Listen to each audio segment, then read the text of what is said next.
씨발 지금 나 무시하냐?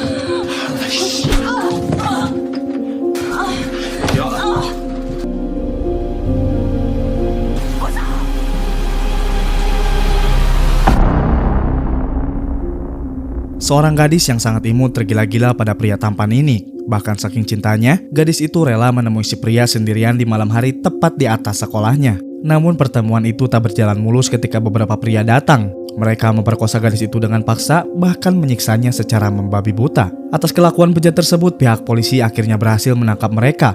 Namun alih-alih dijebloskan ke penjara, mereka justru tertawa dengan santai hingga dipulangkan ke rumah. Bahkan ketika sidang dilakukan, hakim dan jajarannya menyatakan bahwa para tersangka justru tidak bersalah hingga berakhir dibebaskan. Membuat ibu dari sang gadis kecewa terhadap hukum, memaksanya untuk terjun langsung demi keadilan putrinya, serta berpikir bahwa balas dendam adalah satu-satunya jalan terbaik.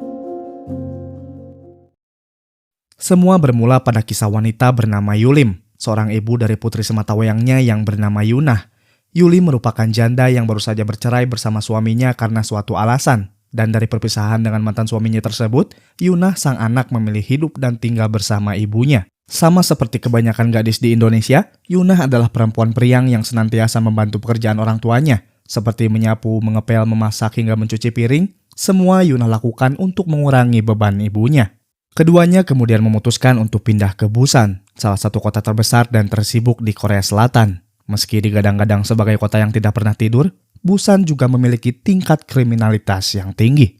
Suatu hari saat Yolim mengantar Yunah ke sekolah barunya, Yunah terlihat memperkenalkan seorang teman bernama Somin. Diketahui Somin hanya tinggal bersama ayahnya yang kebetulan berlokasi tidak jauh dari rumah Yunah. Hal itu membuat Yolim tenang, berpikir bahwa putrinya akan memiliki banyak teman yang baik. Yunah pun masuk ke dalam sekolah, dan untuk pertama kalinya, ia bertatap muka dengan pria tampan bernama Yohan. Entah mengapa meski Yohan terlihat lugu dan pendiam, di mata Yunah ia merupakan lelaki yang sangat keren. Meski begitu, Yohan hanya menghiraukannya dan pergi begitu saja. Namun Somin mengatakan agar Yunah harus menjauh dari pria itu, di mana saat Yunah bertanya alasannya, Somin tiba-tiba mengelak. Tak terlalu memperdulikan hal tersebut, Yunah kemudian memasuki kelas seni, tempat di mana ia menunjukkan bakatnya dalam bermain cello. Kelihayannya dalam memainkan alat musik tersebut membuat semua orang yang melihatnya kagum, tak terkecuali dengan Yohan yang seolah terhipnotis hingga merasa tertarik pada Yunah. Atas kejadian itu, Yohan mengajak Yunah untuk bertemu di atap sekolah. Yohan kemudian memuji Yunah yang piawai dalam memainkan cello yang membuat Yunah kesemsem malu hampir meledak, hingga diakhiri dengan saling bertukar nomor handphone satu sama lain. Bahkan Yohan mengantar Yunah menuju gerbang sekolah sambil mengendong alat musiknya, membuat Yolim yang melihatnya bersyukur bahwa putrinya memiliki teman yang baik. Yohan kemudian berpamitan dengan sopan hingga Yolim mengagumi kesantunannya. Namun ketika ia melihat Yohan bergaul dengan teman-temannya, entah kenapa pemandangan tersebut membuat Yolim khawatir. Tak terlalu memikirkannya, keduanya pun pergi memantau toko yang terlihat masih dibangun. Demi memperbaiki ekonomi keluarga kecil dan menghidupi putrinya, Yolim berniat mendirikan sebuah kafe. Memasuki tempat tersebut, Yunah mengeluh punggungnya gatal. Namun setelah Yolim memeriksa, kaitan bra yang dipakai putrinya sudah semakin ketat sebagai akibat dari membesarnya payudara Yunah. Menandakan meski sang anak berusia 17 tahun, Yunah tengah menginjak masa remaja. Mereka pun kemudian pergi ke rumah, di mana selama beberapa hari tersebut pada akhirnya Yunah menjalin hubungan bersama Yohan. Bahkan kini Yohan kerap rajin merawat diri. Hingga pada suatu hari, Yohan mengirim pesan mesra dan mengatakan ingin bertemu di atap sekolah secara berduaan. Yunah kemudian setuju, ia bahkan meminta ibunya membuat kue untuk diberikan pada Yohan. Di keesokan harinya, Yunah pergi ke atap sepulangnya sekolah, namun Yohan tak kunjung menemuinya, bahkan Yohan mengirim pesan permohonan maaf karena telat serta meminta Yunah untuk menunggunya sebentar. Tak ingin kue buatan ibunya menjadi sia-sia, Yunah menuruti permintaan Yohan. Singkat cerita, Yunah ketiduran sampai malam hingga Somin terpaksa membangunkannya. Di mana saat mereka hendak pulang, Yohan mengirim pesan mengatakan bahwa ia sudah berada di atap sekolah menunggu Yunah. Meski kesal, Yunah pun pergi menghampirinya dengan niat hanya memberi kue lalu pulang karena khawatir sang ibu sudah menunggunya. Setelah bertemu, Yunah lalu memberikan kue pada Yohan membuatnya bahagia hingga meminta maaf karena keterlambatannya. Namun tak lama mereka bicara, dua teman Yohan tiba-tiba muncul menghujat sambil bertanya apa yang sedang Yohan lakukan malam-malam begini. Yunah yang merasakan firasat buruk kemudian bergegas mengirim pesan pada ibunya, namun sayang sang ibu rupanya sedang jalan bersama teman prianya. Sementara ibu Yunah asik bermain karaoke, Yunah terlihat sudah diikat tak berdaya. Bahkan Johan dipaksa untuk merekam perbuatan bejat teman-temannya sehingga ia tidak bisa membantu Yunah, membuat Yunah yang malang berakhir disiksa serta diperkosa secara membabi buta.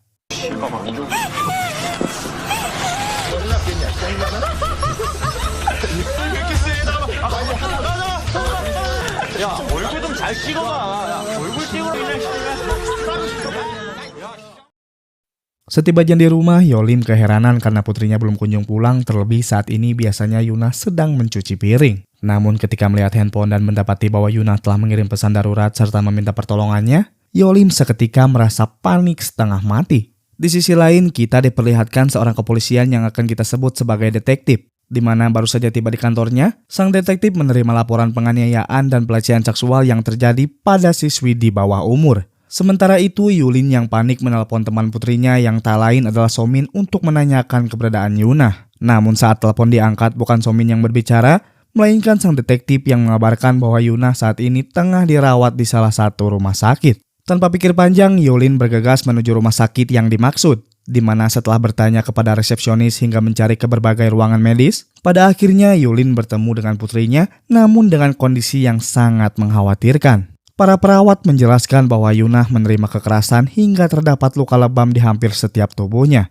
Namun jika dibandingkan dengan itu semua, perawat mengatakan hal yang paling parah adalah luka robek di bagian kewanitaannya, menandakan bahwa Yunah yang malang telah diperkosa secara paksa. Mendengar hal itu, Yolim sangat amat terpukul hingga terdiam beberapa saat sambil membayangkan bagaimana putrinya menderita saat itu, sementara dirinya sibuk jalan bersama teman pria. Hingga saat Yunah tersadar seketika menangis dan memeluknya, kesedihan Yolim tak bisa lagi terbendung meminta maaf dan menyesal atas apa yang terjadi pada putrinya. Bahkan Yolim berjanji akan berusaha memenjarakan siapapun pelakunya.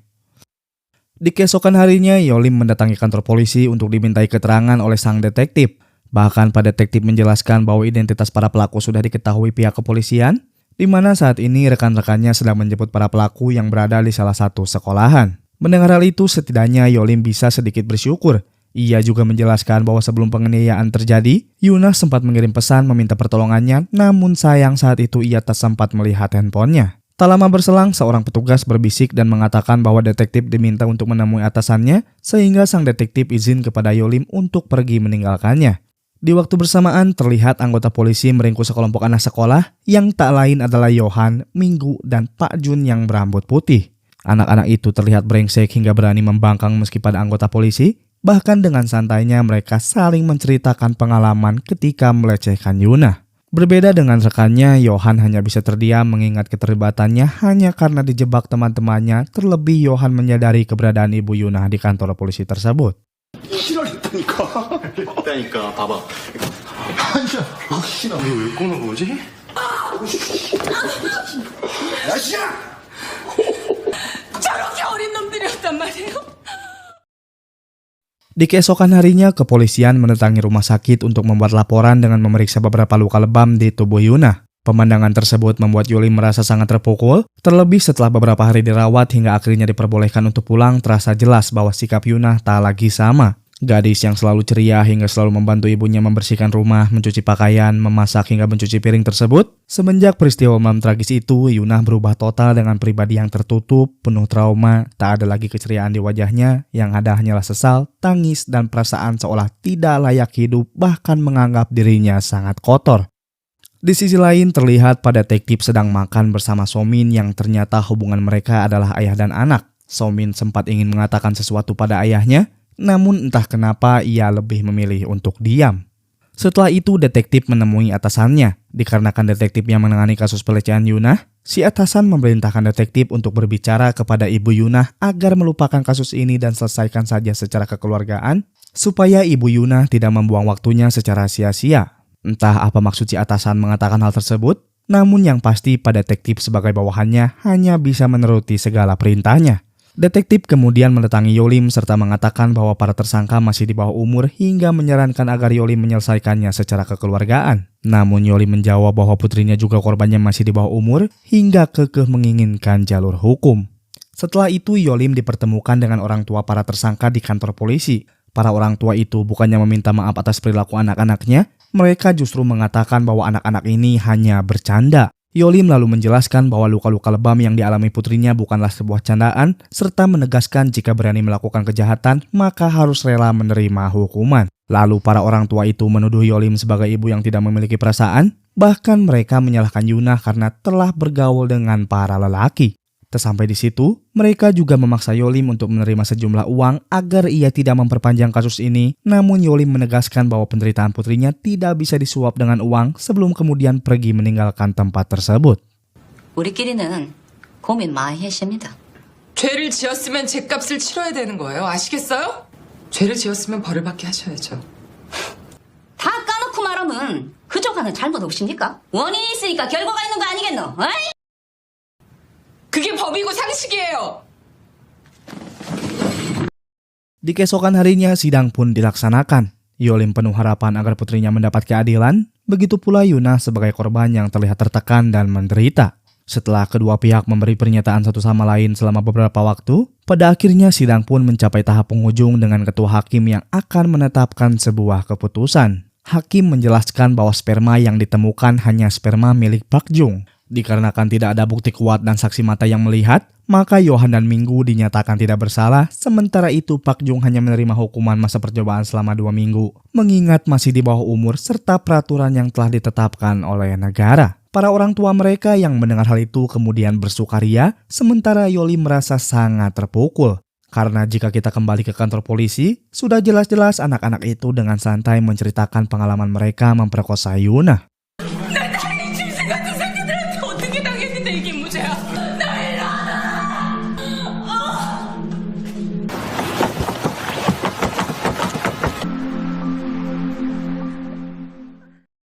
Beberapa hari kemudian, kondisi Yunah terlihat semakin murung, membuat Yolim semakin tak tega melihat putrinya terpuruk karena kecewa pada keadilan. Bahkan Yolim kerap meluapkan amarahnya pada pekerja yang tengah membangun kafenya. Sementara itu di suatu rumah terlihat Pak Jung dan Minggu tengah menonton rekaman mereka ketika memperkosa Yunah. Dirasa menikmati dan kurang puas setelah kebejatan mereka pada Yunah di malam itu, Minggu lalu memikirkan sebuah rencana. Ketika Yunah sedang tertidur, suara HP-nya kemudian berbunyi. Lalu saat ia mengeceknya, entah kenapa Yunah tiba-tiba ketakutan hingga berteriak histeris. Yolim kemudian bergegas memeriksa, namun pintunya terkunci. Sementara Yolim mengkhawatirkan putrinya, Yunah terlihat memegang pisau. Di mana setelah itu, 은하 괜찮아?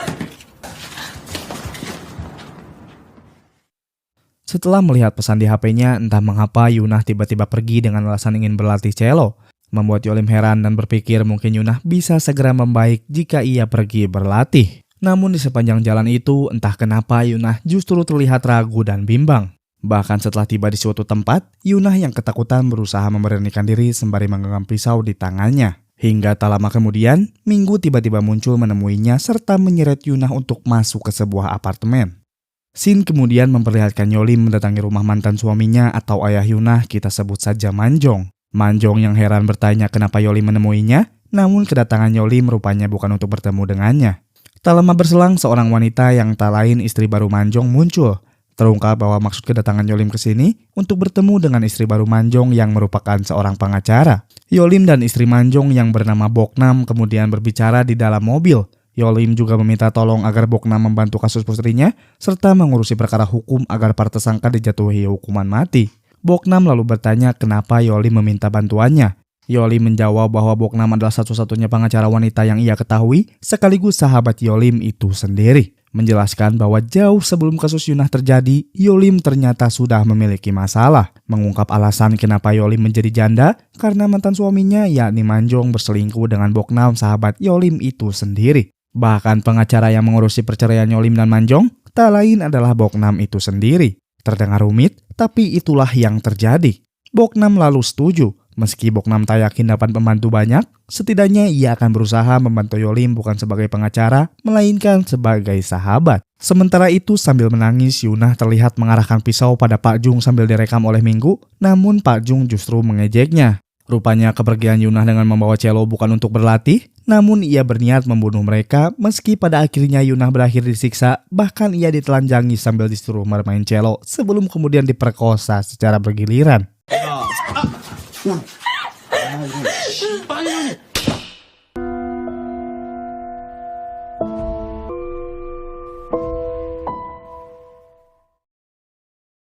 Yunah kemudian pulang ke rumah, bercermin melihat wajah kembali dipenuhi luka lebam hingga menganggap dirinya sangat hina.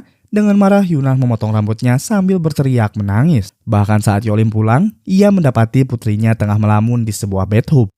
Namun setelah beberapa hari dari kejadian pahit yang terulang, Yunah kerap memerhatikan bagaimana sang ibu senantiasa membantu pemulihannya tanpa sedikit pun merasa terbebani. Di satu sisi Yunah sangat bersyukur, namun di sisi lain Yunah tak ingin hidup ibunya juga ikut menderita. Untuk itu, demi sang ibu, Yunah telah memikirkan sebuah keputusan, memilih sebuah jalan yang ia rasa terbaik bagi ibu dan dirinya. Yunah kemudian pergi ke toko kue serta memesan satu kue ulang tahun untuk ibunya yang ditambah sebuah kalimat. Lalu saat malam harinya, Yolim yang baru saja pulang tak mendapati Yunah di rumah meski sudah beberapa kali ia panggil. Namun ketika Yolim pergi ke kamar mandi,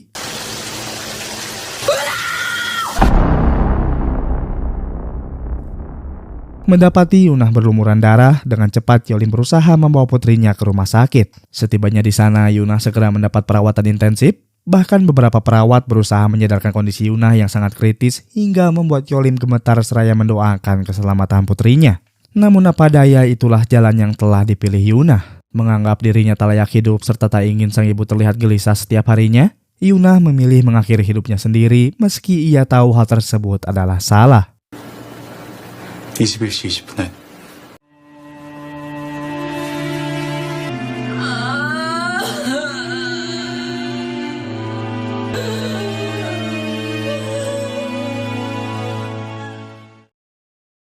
Di keesokan harinya, jasad Yunah kemudian dikremasi. Sang ayah yakni Manjong, teman-teman Yunah, dan detektif juga turut hadir menyaksikan proses tersebut.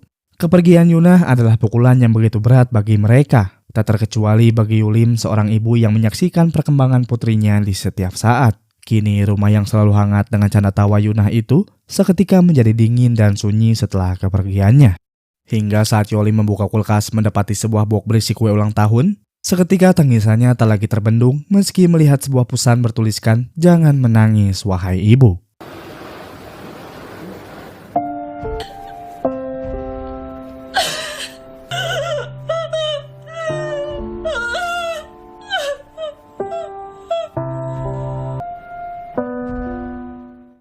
Keesokan harinya, Yolim masuk ke kamar Yunah untuk merapikan barang dan melihat beberapa kenangan mereka. Pandangannya lalu tertuju pada HP milik Yunah, yang dimana saat ia membukanya terdapat pesan dari sebuah nomor yang tidak terdaftar di kontak. Isi pesan tersebut berisi umpatan kasar dan sebuah ancaman. Bahkan yang lebih gilanya lagi, terdapat 2 video mengerikan yang dikirim oleh nomor tersebut, berisi rekaman detik-detik penyiksaan dan pemerkosaan Yunah. Melihat video bejat yang dilakukan anak-anak biadab pada putrinya tersebut, perasaan Yolim dibuat hancur sehancur-hancurnya.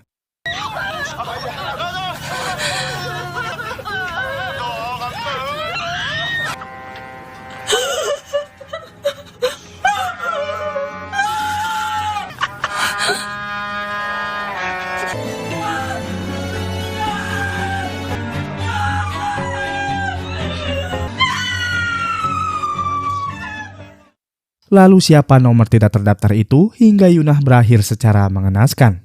Ingat saat Yunah berteriak histeris lalu pergi sambil membawa cello? Rupanya pesan yang ia lihat adalah rekaman pemerkosaannya serta ancaman agar Yunah datang ke sebuah apartemen jika tak ingin videonya disebar luaskan. Tak ingin ibunya dan teman-temannya melihat video tersebut, Yunah berencana mendatangi sebuah apartemen sambil membawa pisau dengan harapan bisa mengancam mereka agar menghapus rekaman tersebut. Cerita berlanjut seperti yang sudah dijelaskan. Yunah datang ke apartemen serta bertemu dengan Mingguk, namun yang tidak Yunah ketahui, apartemen tersebut adalah kediaman Pak Jung. Itulah kenapa Yunah terlihat kewalahan dan ketakutan, karena di dalam rumah terdiri lebih dari 1 orang. Malam harinya Yolim berniat mencari para pelaku, entah bagaimana caranya, namun Yolim berhasil menemukan Minggu tengah nongkrong dengan rekannya. Sambil memegang HP milik Yunah, ia kemudian menelpon nomor yang tak terdaftar, di mana saat panggilan terhubung, si Minggu terlihat mengangkat teleponnya menandakan bahwa nomor tersebut memang miliknya. Tak ingin aib video putrinya tersebar terlebih berada di tangan yang salah, Yolim berusaha merebut HP Minggu bertujuan menghapus videonya, namun sayang ia berakhir dipukuli. 핸드폰 내놔! 싫은데? 내놔 어딨어? 씨발년아! 난너 또 가. 개 같은 년. 씨발년아! 개 같은 년.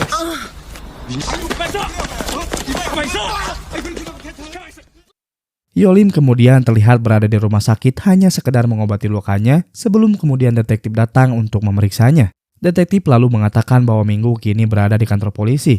Yolim hanya bisa tertawa mendengar hal tersebut karena tahu sistem hukum di negaranya sangat bobrok sebelum kemudian pergi begitu saja.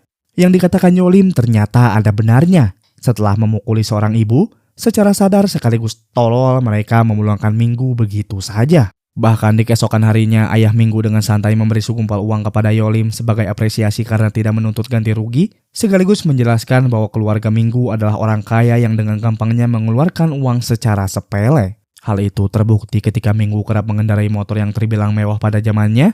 Ayah Minggu yang selalu menyelesaikan masalah dengan memberi uang secara sepele. Bahkan jika kita kembali saat detektif berbicara dengan atasannya agar Yolim tidak memperpanjang kasus Yunah, rupanya atasan tersebut telah menerima suap dari ayah Minggu, bahkan mereka berteman. Itulah kenapa meski Minggu kerap berbuat onar hingga keluar masuk kantor polisi, namun selalu berakhir dibebaskan. Jawabannya ada pada benda yang paling berkuasa di dunia, yakni tak lain adalah uang. Lalu kenapa Yolim tidak langsung mendatangi polisi, padahal ia punya bukti kuat setelah melihat rekaman video di HP Yunah? Jawabannya karena orang yang sedang marah besar cenderung tidak dapat berpikir jernih, sehingga seringkali seseorang lebih mementingkan pelampiasan emosinya sebelum kemudian menyesali perbuatannya. Bahkan kepercayaan Yolim pada kepolisian maupun penegak hukum lainnya telah lenyap. Dengan demikian, hal tersebut memaksa Yolim untuk bertindak kotor dengan sendirinya sebagai akibat dari bobroknya sistem keadilan negara.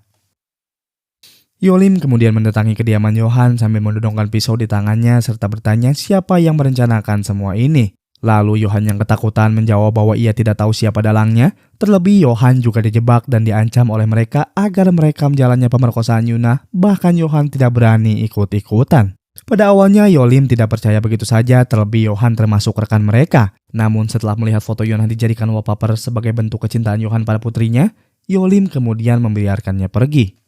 왜 이러세요? 우리 은혜한테 처음 계획한 게 누구야? 너야 박준이야! 정말 이렇게까지 될 줄 몰랐단 말이에요. 애들이 시키는 대로 했을 뿐이에요. 다요. 전부 다. 너야 박준이야! 살려주세요. 저 은하 싫어하지 않았어요. 빨리 가만 변하기 전에.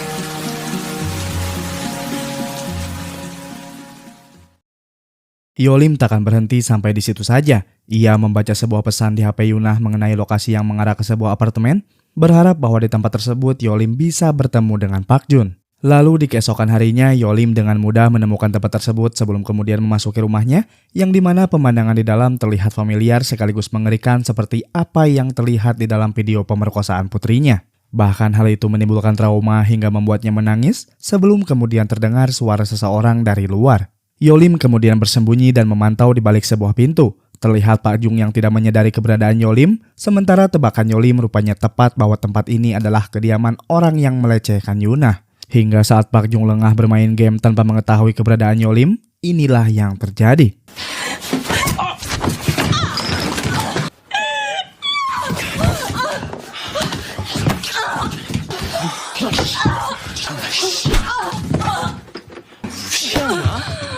내가 네 딸님이 내가 존나게 해줬어.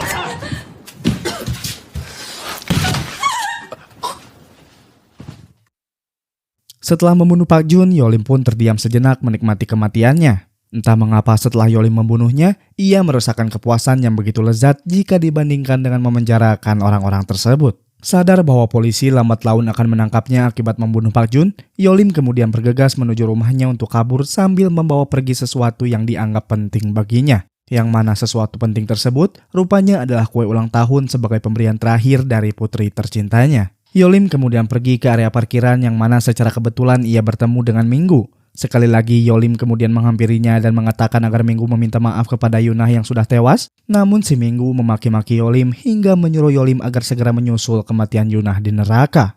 Sakit hati dengan perkataan bejatnya, Yolim kemudian menabraknya menggunakan mobil dengan sangat keras. Bahkan yang lebih gilanya lagi, Yolim sengaja mengelilingi parkiran hanya untuk menggilas tubuh Minggu sampai rata dan puas.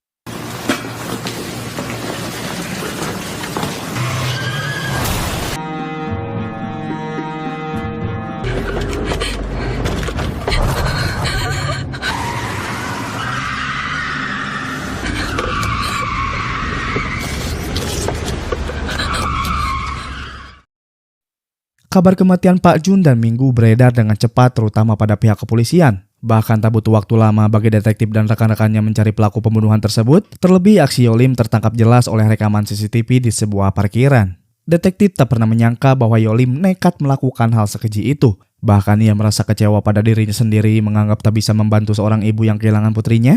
Di mana pada detik itu juga profesinya sebagai detektif seolah dipertanyakan hingga merasa malu tertampar. Sementara itu Yolim terlihat berada di kafenya meratapi foto Yunah dan kue pemberiannya, yang dimana saat itu juga Yolim merasa hidupnya tak lagi memiliki tujuan. Meski telah membunuh orang yang menodai Yunah membuatnya sedikit bisa merasakan kedamaian, namun damai tanpa keadilan bak sebuah tirani. Sosok ibu yang depresi sebagai akibat dari kehilangan anak yang ia cintai itu, pada akhirnya Yolim memutuskan untuk mengikuti jejak putrinya dengan beranjak menuju gedung yang sangat tinggi. Di waktu bersamaan, detektif kemudian memeriksa kediaman Pak Jun yang tengah dalam olah TKP, yang mana saat itu juga ia menemukan sebuah kebenaran yang sangat mengerikan. Di dalam kamar Pak Jun, rekan detektif menemukan potongan video yang hanya menampilkan Yunah ketika memainkan cello sambil ditelanjangi, namun menariknya video tersebut dikirim oleh seorang user bernama Johan. Detektif kemudian ingat bahwa Johan adalah nama anak pendiam yang mengaku dijebak dan diancam oleh Pak Jun dan Minggu untuk merekam video pemerkosaan hingga sempat dijadikan sebagai terdakwa. Tanpa pikir panjang, detektif serta kepolisian lainnya menuju kediaman Johan yang beruntungnya Johan sedang belajar di sekolah. Di mana ketika rekan detektif meretas komputer milik Johan, terdapat beberapa file video pemerkosaan yang dilakukan kepada Yunah maupun siswi lainnya yang bertujuan untuk diunggah ke situs-situs dewasa hingga mendapatkan pundi-pundi uang yang sangat menggiurkan. Lalu apa dan siapa Johan sebenarnya? Menurut tim penyidik di kepolisian, Johan diketahui sudah menjadi yatim piatu sejak kecil dan hidup bersama kerabatnya. Kurangnya perhatian, kasih sayang, serta arahan dari orang tua kandungnya membuat Johan beranjak menjadi remaja yang hidup dengan pergaulan serba menyimpang.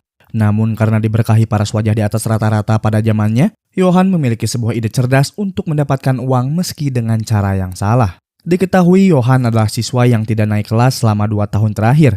Namun itu bukan karena ia bodoh, melainkan cara liciknya untuk memikat adik kelas di tahun ajaran baru agar mau berpacaran dengannya, mengingat Johan memiliki suatu kelebihan. Lalu setelah para siswi terjebak dengan paras tampan, tampilan keren dalam kurung pada zamannya, hingga sifatnya yang terlihat dingin tetapi tidak kejam, barulah Johan melancarkan aksinya dengan iming-iming ingin bertemu di suatu tempat yang sepi, sebelum kemudian teman-temannya datang hingga tindakan asusila pun terjadi.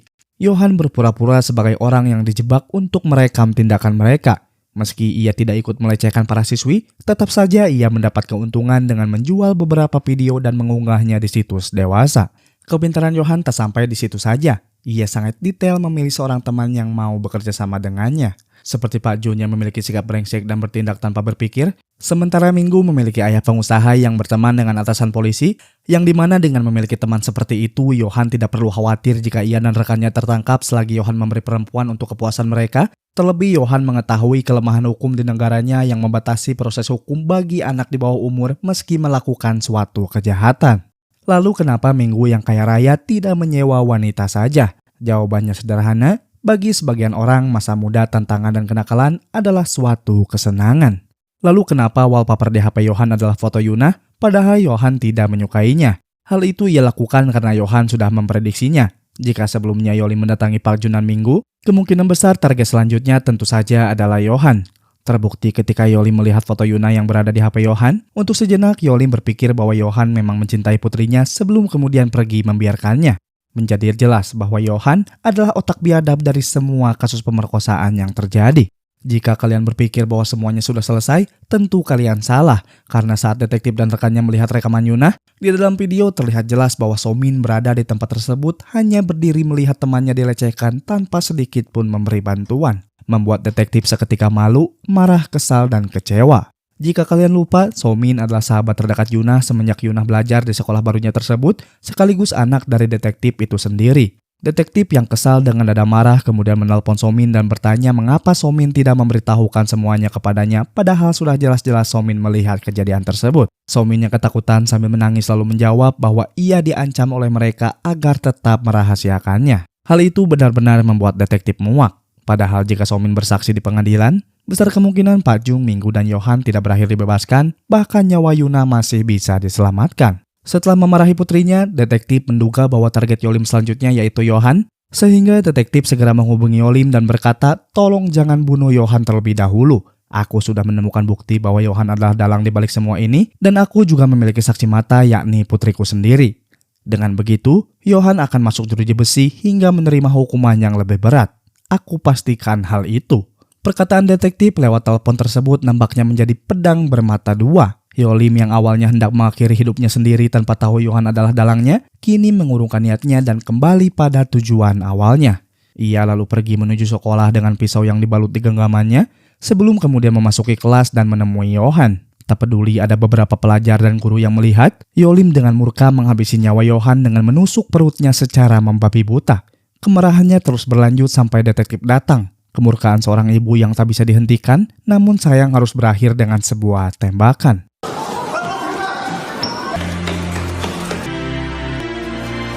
가버리세요! 은하를 위해서라도 법정에 서야 합니다. 증거라고요? 그래 이 자식아! 네 컴퓨터 속에 있는 동영상들 지금이라도 우리한테 사과해! 이러니!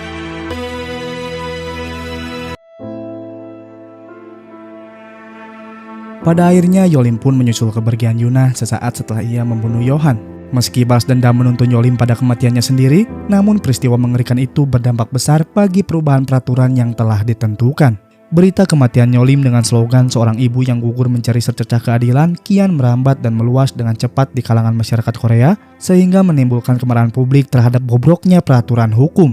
Di mana setelah beberapa hari berlalu, Boknam selaku sahabat dan pengacara Yolim beserta Manjong selaku ayah Yunah kembali membawa kasus ini ke pengadilan dan memenangkannya, sehingga secara tidak langsung peraturan hukuman bagi anak di bawah umur resmi diubah meski tergantung pada bagaimana tingkat kejahatannya. Diangkat dari kisah nyata, cerita Yolim dan Yunah terinspirasi dari sebuah kasus bernama Kim Bu-nam, suatu peristiwa mengerikan sekaligus menyedihkan yang pernah terjadi pada tahun 1991 di Korea, hingga menimbulkan kemarahan dan frustasi publik terhadap sistem peradilan Korea Selatan. Meski cerita yang dibawakan oleh Kim Yong-han selaku sutradara di film ini mengalami banyak perbedaan dengan kasus aslinya, isu yang coba disampaikan masih tetap relevan, yakni pelecehan seksual, kegagalan penegak hukum, serta lemahnya sistem peradilan negara. Di akhir film tercatat bahwa jumlah kasus penyerangan seksual pada anak di bawah umur mencapai angka yang banyak, bahkan meningkat setiap tahunnya. Meski begitu, jika para pelakunya masih di bawah umur, mereka hanya akan mendapatkan masa percobaan atau mendapatkan dakwaan di bawah umur, sehingga tingkat keyakinan mereka untuk melakukannya lagi meningkat setiap tahunnya. Jajaran petinggi negara tak memperdulikan hal tersebut. Para penegak hukum seolah buta dan tuli, para pelaku bebas berkeliaran mencari korban selanjutnya, sementara penderitaan mental dari korbannya terus berjalan. Begitulah kisah yang coba disampaikan Yunah dan Yolim, ketidakadilan, tragedi, dan keputusasaan, serta balas dendam yang lahir dari cinta seorang ibu.